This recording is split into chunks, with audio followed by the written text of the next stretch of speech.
for the kids, but I spent it anyway. I didn't mean to, but I just couldn't help myself.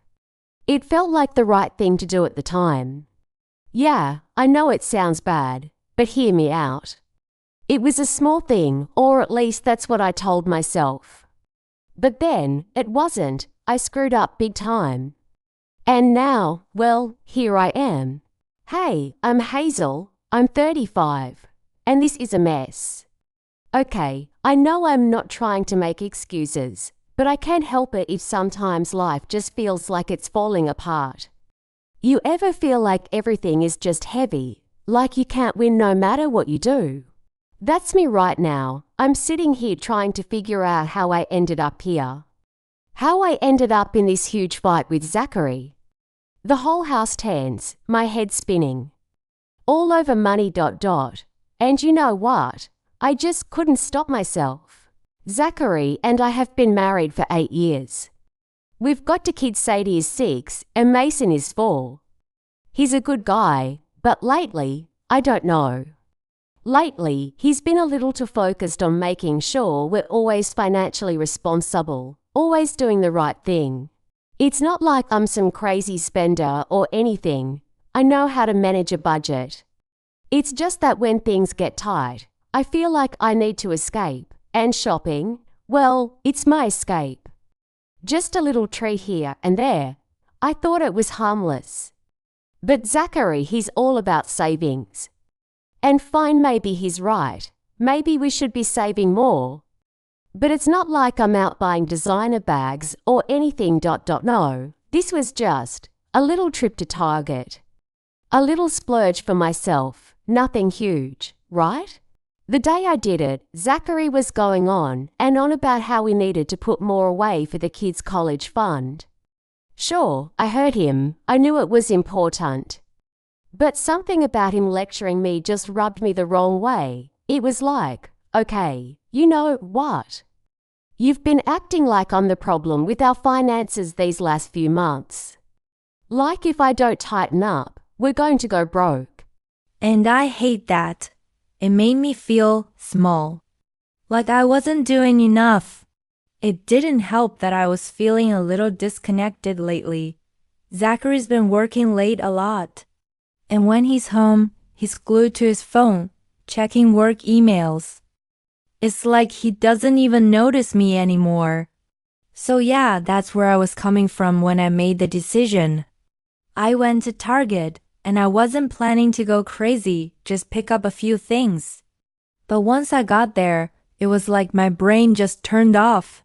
I walked through the aisles, grabbed this and that, a new set of towels for the bathroom, some toys for the kids, a cute jacket for myself. It didn't feel like a big deal at the time, just stuff, small stuff. I even convinced myself that it was practical. The kids needed new things, and I could always justify it by saying we needed it anyway. But deep down, I knew what I was doing. I was using that card as a way to escape from all the tension. I didn't want to think about the bills, or the arguments, or the way Zachary had been acting distant. And, of course, when I got home, I was feeling good. I had a little buzz like when you eat that perfect meal and everything just feels right. Then Zachary saw the receipt. The look on his face, I can't even describe it. I could see the disappointment in his eyes. It wasn't just about the money. It was like he was seeing me as someone who didn't care about our future. It wasn't just about the money. It was like he was seeing me as someone who didn't care about our future. And maybe I didn't, not in that moment. I was so caught up in doing something that felt good, I didn't even stop to think about the consequences. He was pissed, and I get it, okay, I do. But at the same time, he wasn't listening to me. He didn't get how hard it's been lately, how I've been feeling overwhelmed and shut out.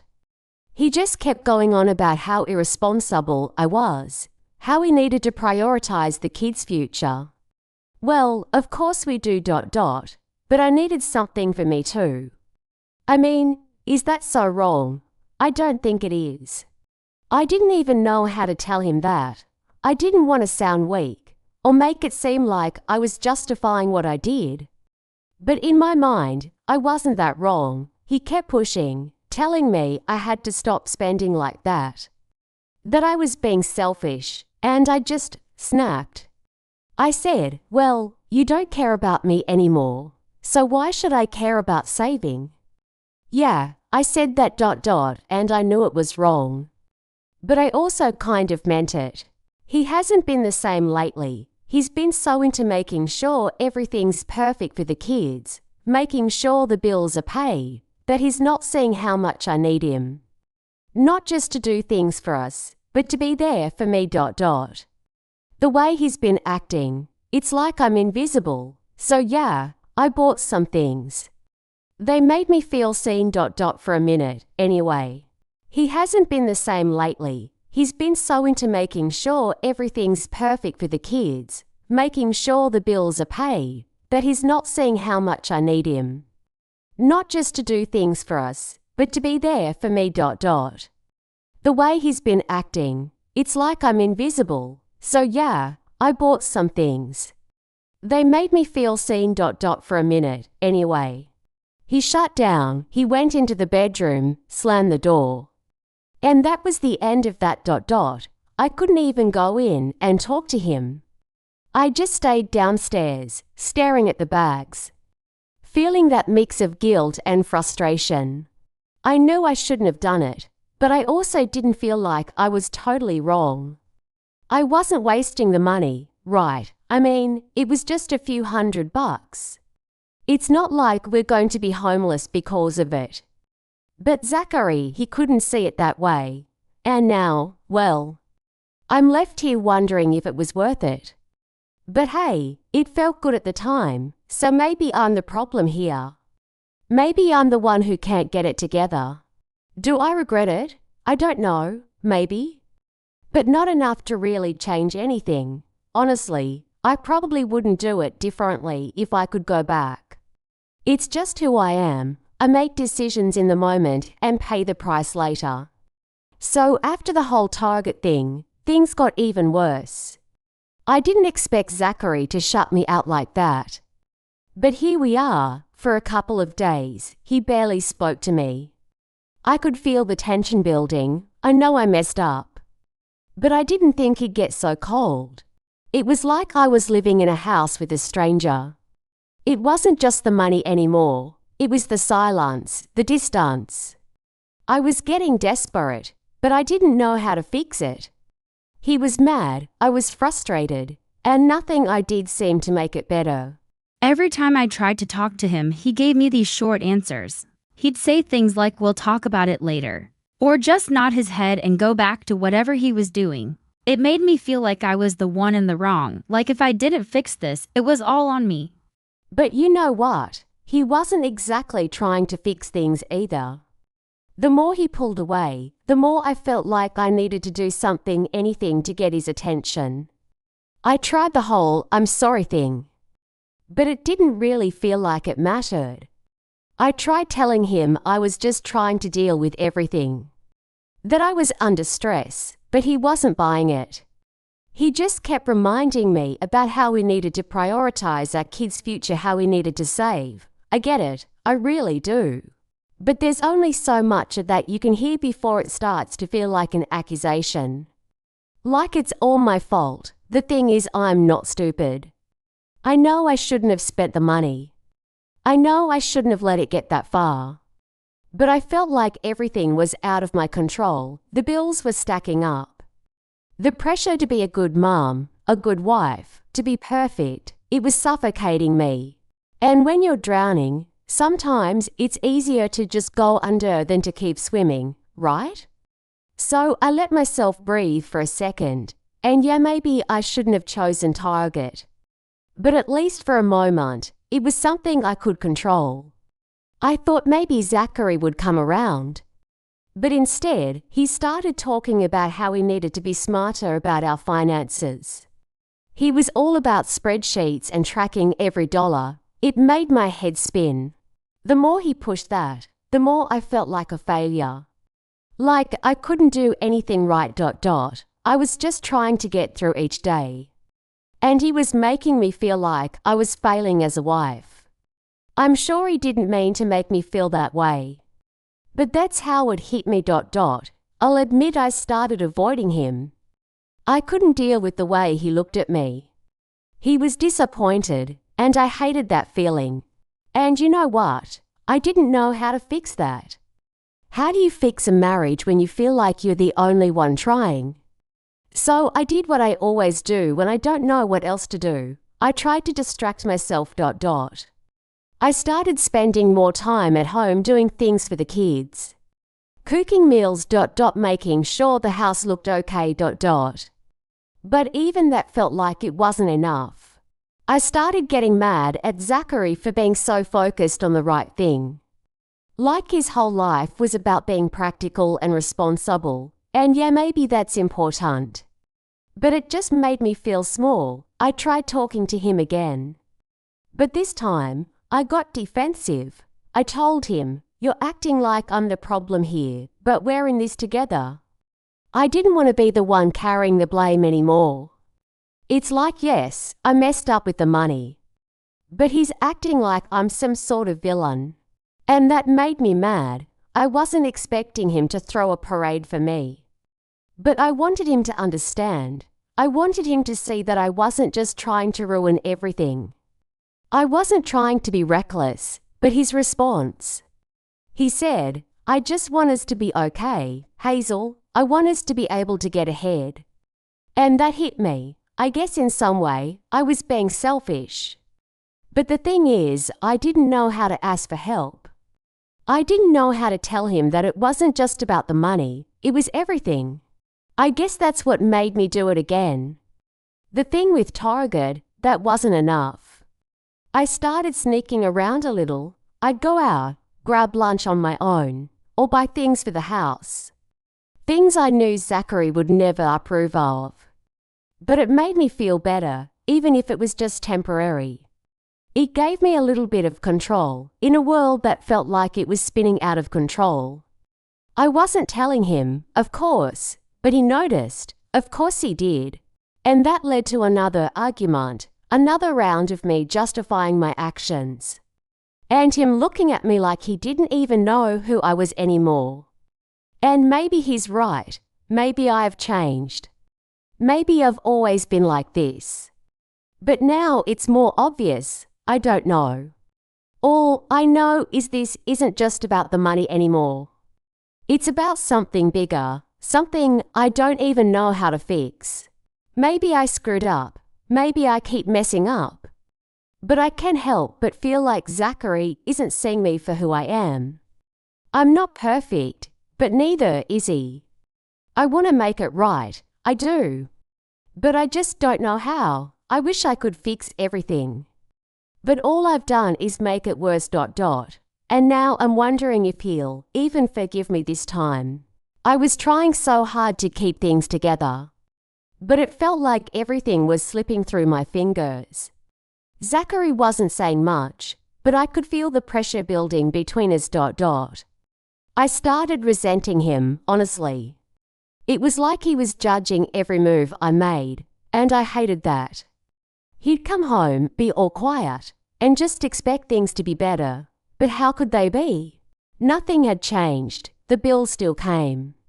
The stress still hung in the air, and I was still the one who had to keep the house running. Was he really expecting everything to just fix itself? Because he decided to ignore it. One day, I just couldn't take it anymore. I was standing in the kitchen, staring at the pile of unopened bills on the counter. I could feel the tears starting to build, but I refused to let them fall. Crying wouldn't help. Zachary was already shutting me out. So what would my tears do? But then he came in, looked at the mess, and just shook his head. I could tell he was about to say something. But I snapped before he could even get a word out. "You think this is easy for me?" I practically yelled at him. "You think I like spending money we don't have? You think I'm doing this on purpose?" Zachary looked at me like I was crazy. "Hazel, this isn't just about the money. This is about everything. We're not talking. We're not connecting. It's like we're living in separate worlds. I could feel my chest tighten. Of course he wasn't getting it. He wasn't the one trying to juggle everything. He wasn't the one who felt like their whole world was falling apart because of a few dumb mistakes. You think I want this? You think I like being this person? I'm just trying to keep it together here, Zachary. I shot back, my voice shaking, but I wasn't going to let him see how hurt I really was. You're so busy trying to control everything, and I'm just trying to survive. I hated how I sounded, but I couldn't help it. Every word felt like I was punching back at the wall he built around us. He didn't get it. He didn't see how much pressure I was under, how much I was suffocating from the weight of it all. Zachary let out a long sigh, rubbing his temples like he had a headache. I wanted to tell him it wasn't just about the money. It was about everything else. But I didn't know how. I didn't know how to make him see that I wasn't some reckless, selfish person who was just throwing everything away. I just didn't know what to do anymore. I'm not trying to control everything, Hazel, he said quietly. I'm just trying to make sure we don't end up buried in debt. You know, you keep spending and we're going to end up in a place where we can't dig ourselves out of. I couldn't help but roll my eyes. He wasn't wrong. But it wasn't like I was just out here spending for fun. I was trying to get some relief, some escape. But how could I explain that to him? How could I make him understand that I wasn't just being careless with money? I was drowning, and he was too busy looking at spreadsheets to throw me a lifeline. Yeah, well, maybe I don't want to be perfect, okay? I snapped, tears starting to burn at the edges of my eyes. But I wouldn't let them fall. Maybe I just want to feel like I'm doing something right for once. Zachary was quiet for a moment. He didn't even know how to respond, and that just made me angrier. The silence between us felt suffocating. Like everything we hadn't said was piling up into a huge unspoken thing. I turned away, trying to hide the way my hands were shaking. I don't even know what to do anymore. Zachary, I muttered, I've tried to fix everything. I've tried to be what you want, but nothing ever works. Why don't we sit down and talk about this? He said, his voice softer now. I could tell he was trying, but it felt too little, too late. It wasn't about sitting down anymore. It wasn't about talking. It was about how everything had been building up for so long. And we were both too stubborn to admit how bad it really was. I don't want to talk about it anymore, I told him, my voice sharp. Talking doesn't change anything. You just don't get it, Zachary. You never have. And that was the truth. He didn't get it. I don't think he ever would. Zachary was all about the numbers, the stability, the right way of doing things, but he didn't see me. He didn't see the struggle, the exhaustion, the constant battle of trying to keep everything together, while everything felt like it was falling apart. Fine, he said, his voice low, but don't come to me when this all blows up in your face. His words stung, but I wasn't about to let him see how much. I won't, I shot back, the words coming out more bitter than I intended. But at that point, I was done with him, done with me. Done with everything. The blame was on me, sure. But I felt like Zachary had given up too. And maybe I didn't deserve his understanding, but at that moment, I didn't care. The rest of that night was silent. We both went to bed without speaking. The space between us growing wider with every minute that passed. I felt this heavy weight in my chest, like I had done the worst thing I possibly could. But I didn't know how to fix it. I didn't know how to make him see me. And maybe I didn't even know how to see myself. But I knew one thing. I was so tired of feeling like I was the one to blame. Everything felt like it was my fault. And Zachary wasn't making it any easier. And the more I thought about it, the more I realized maybe I had messed up. But this wasn't just my burden to carry anymore. I could feel the tension building up in me like a pressure cooker about to explode. The more I sat with it, the more I realized how much I resented Zachary. Yeah, I messed up, but why was it always me who had to fix everything? He barely spoke to me anymore, just gave me these disappointed looks whenever I did anything that didn't match his idea of being responsible. The reality was he had no idea how hard it was to keep this marriage afloat. Or how lonely I felt in it. I mean, yeah, we had kids. We had a family to look out for. But was that really all it was now? A list of obligations? A constant battle of who's in charge of fixing what went wrong? I wanted more than that. I wanted to feel like he actually saw me. Not as some problem to be solved, but as his wife. Someone who deserved more than just his frustration. A couple days after our argument, I found myself standing in front of a store window, staring at a new handbag I had been eyeing for weeks. I knew I shouldn't spend the money, trust me, I knew. But I also knew it was the only thing that made me feel like I was doing something right for once. If I bought it, I'd feel good for just a little bit. And at that moment, that little bit was enough. I told myself I'd just window shop. But once my hand brushed the soft leather of the bag, I felt a rush of excitement. I was doing something for me, something that felt like it mattered. It didn't matter that we were still behind on bills. It didn't matter that Zachary would be pissed if he found out. All that mattered was I wanted this. And for once, I didn't want to think about the consequences. I swear, I almost convinced myself it wasn't a big deal. I justified it in my head, telling myself I deserve this. I've been working hard, I'm not perfect, but I'm trying. It felt like the kind of thing I could say to myself to feel better about it. And when I walked out of that store with the bag in my hand, I felt a moment of pure relief. Like I had done something for myself, even if it was just a stupid purse. But the guilt hit me as soon as I walked in the door. Zachary was sitting on the couch watching TV like nothing was wrong. The moment I stepped into the living room, he noticed the bag. "What's that?" His voice was flat, like he already knew. I froze, unsure how to respond. I had no good excuse. It wasn't like I could hide it, it was right there in my hand. And the expression on his face was already a mix of disappointment and frustration.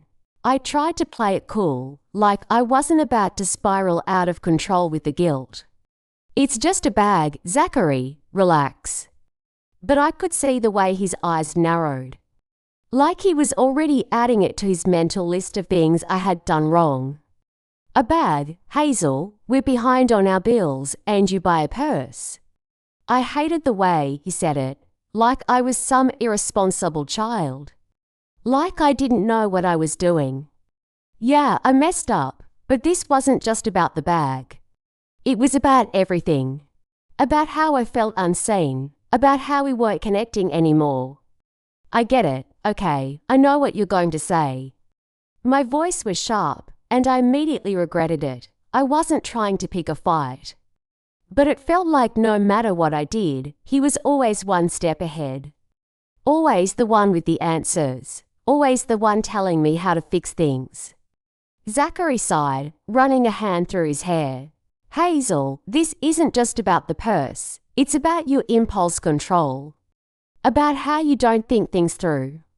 You're spending money we don't have, and it's making everything worse." I could feel the anger rising in my chest. "You think I don't know that? You think I'm out here trying to make things worse on purpose?" I snapped, my voice louder than I intended.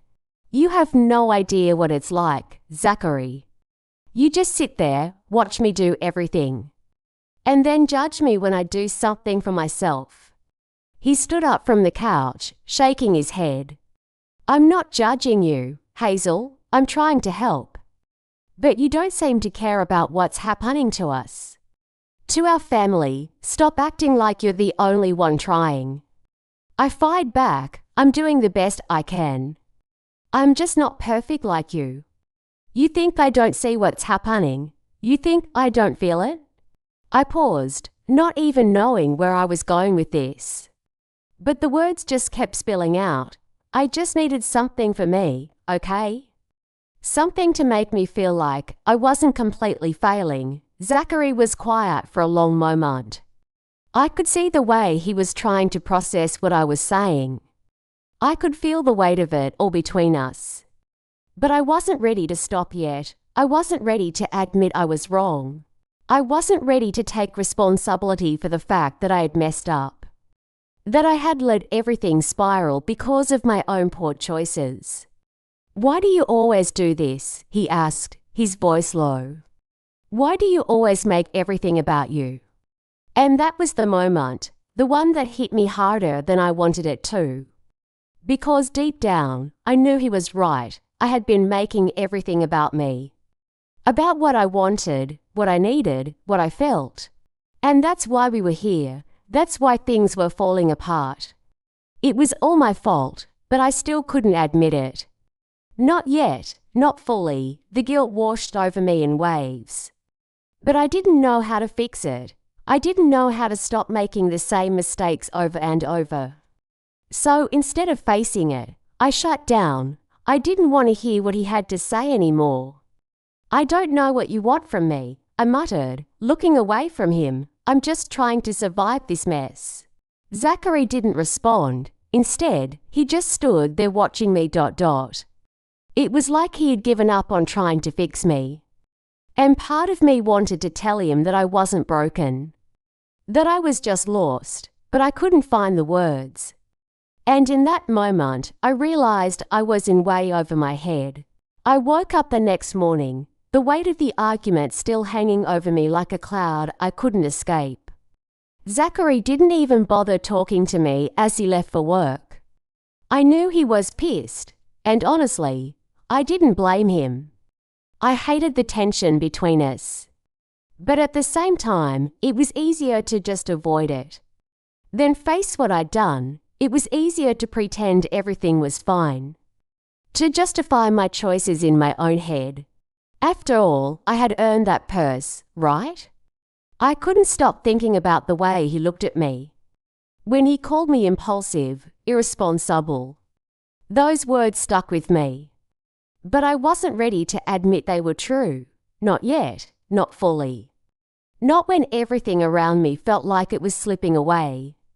And all I wanted was something that made me feel like I had control over at least one part of my life. Was that so wrong? But as the day wore on, I found myself replaying that argument over and over in my head. Every time I thought I had a good reason for what I did. Another little part of me whispered, "You messed up, Hazel, you really did." I couldn't shake it, no matter how hard I tried. By the time Zachary got home, I'd been sitting on the couch for hours, staring blankly at the TV. I could feel him standing in the doorway, watching me. He didn't speak at first, and I didn't say anything either. There was this suffocating silence between us. And it felt like I couldn't breathe. Finally, Zachary broke the silence. "We need to talk about what's going on, Hazel. About the money, about us. I can't keep going like this." I felt my stomach drop. I didn't want to talk about it. I didn't want to have to look at him and face what I knew deep down. That my impulsive decisions were dragging us down. I didn't know how to fix this, and I didn't want to be the one to have to admit that I was wrong. It felt like giving up a little piece of myself. Like admitting I wasn't as in control as I wanted to be. But despite myself, I answered, "What's there to talk about, Zachary? You don't trust me. You think I'm a mess." "That's not it, Hazel," he said, sitting down next to me. It's not about trust. It's about responsibility. About doing what's right for us. We have to think about our future, our kids. I'm not asking for perfection, but I need to know we're on the same page. I need to know that you get it, asterisk. I wanted to tell him that I did get it, I really did. But the truth was I didn't, not fully. I didn't know how to balance everything. I didn't know how to be the wife, the mother, the person I was supposed to be. I felt like I was drowning in responsibilities. And no one understood, not even Zachary. I get it, I said quietly. But it felt like I was lying. Asterisk, I know, I've messed up.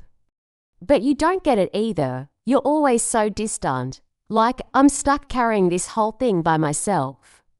And then when I do try to do something for me, you act like I'm the problem. I'm not the only one to blame here, Zachary, asterisk. I could see the frustration in his face. But he didn't say anything for a long time. Instead, he just ran a hand through his hair and stared at the floor. You're right, he finally said. His voice softer than I expected. I've been checked out. I've been so focused on fixing everything that I didn't even stop to see how you were feeling. And for that, I'm sorry. He looked up at me, his expression wary. But that doesn't mean you can just go out and spend money we don't have. I could feel the guilt bubbling up inside me again, but I tried to hold it back. I didn't mean to screw things up, Zachary. I just wanted to feel good about something.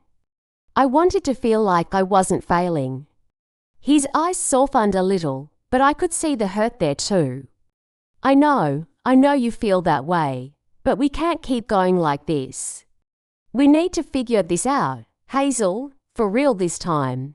I stared at him for a long moment, feeling like I was being swallowed up by everything that had gone wrong, the bag, the money problems. The tension between us. It all felt so overwhelming. I didn't have the answers, and I hated the feeling of not knowing what to do next. You're right, I said finally, barely above a whisper. I've been acting impulsively, and it's hurting us. I didn't want to admit that, but I knew it was true. Zachary just nodded, not saying anything else. For a while, we sat there in silence. But it wasn't the suffocating kind of silence like before. It was just quiet, a quiet that made me realize how much I'd messed up. How much I'd been running from facing what I'd done.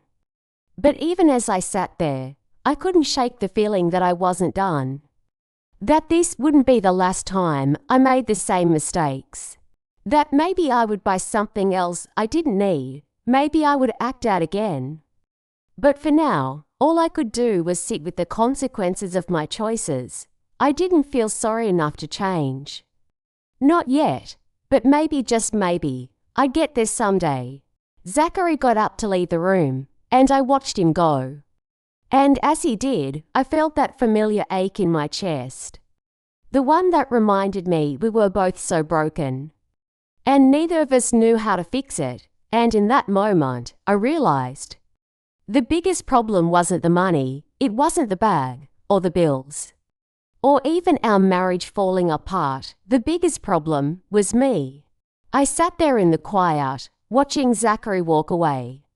Feeling the weight of everything settle deeper into my chest. Maybe he was right. Maybe I was the problem.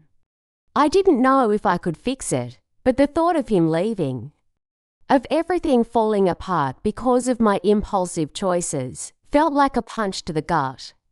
I didn't know how to stop making the same mistakes over and over. I didn't know how to fix the mess I'd made. Of our finances, our relationship, or myself. But what I did know was this: I didn't want to lose him. I didn't want to keep making these choices that hurt us both. For the first time in a long time, I started thinking, maybe, just maybe, I had to make a real change. Not just for Zachary, not just for the kids, but for me. Because if I didn't know where this was all going. And it terrified me, but honestly, I couldn't make any promises, not yet. Not when I still had so much of me that was broken. So many habits I didn't know how to break. So I just sat there, waiting for the inevitable fallout, hoping somewhere deep down that maybe things could get better, but knowing at the same time that it was all on me now. And I wasn't sure if I was strong enough to handle it. I didn't deserve to be forgiven, but maybe one day, if I was lucky, I could find a way to make it right. Or maybe not. Either way, I had to face the truth. I was the one who messed everything up. And that was the hardest thing to admit. Thank you for listening until the end.